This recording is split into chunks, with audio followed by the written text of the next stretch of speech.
हरे कृष्णा आप सभी को। कैसे हैं आप सब।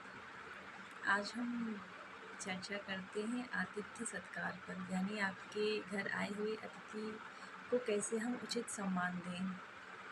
तो अतिथि के लक्षण बताते हुए महर्षि शाता तप जी ने कहा है कि जो बिना किसी प्रयोजन के, बिना बुलाए, किसी भी समय, किसी भी स्थान से आपके घर में उपस्थित हो जाए, उसको अतिथि कहा जाता है। यानी कि जो भी इंसान आपके घर आता है वो किसी भी स्थान, बिना बुलाए किसी भी स्थान से आपके घर आ जाए तो वो आपका अतिथि है। और जो बिना किसी जानकारी के आपके घर आ जाए, यानी कि बिना पूर्व सूचना के आपके घर आए, तो उसको अतिथि यानी गेस्ट बोला गया है। और जो सूचना दे के आते हैं वो अतिथि की श्रेणी में नहीं आते, उनको अतिथि की कैटेगरी में नहीं रखा गया है। अतिथि यानी कि द्वार पे आए हुए मेहमान का स्वागत करने से जो है देवताओं को आहुतियाँ देने के समान माना गया है।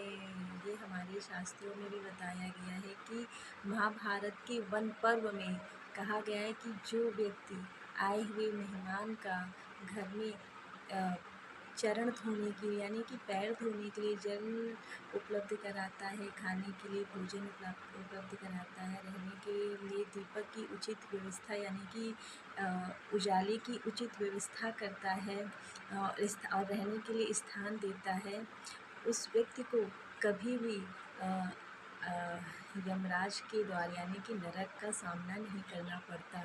इससे हमारे देवी देवता खुश होते हैं। अगर हम अतिथि का, यानी कि बिना बुलाए किसी भी व्यक्ति का जो आपके घर उपस्थित हो जाए, उसको उचित सम्मान देते हैं, तो उससे हमारे देवी देवता खुश हो जाते हैं। इसीलिए अतिथि को हमारे शास्त्रों में अतिथि देवो भव कहा गया है।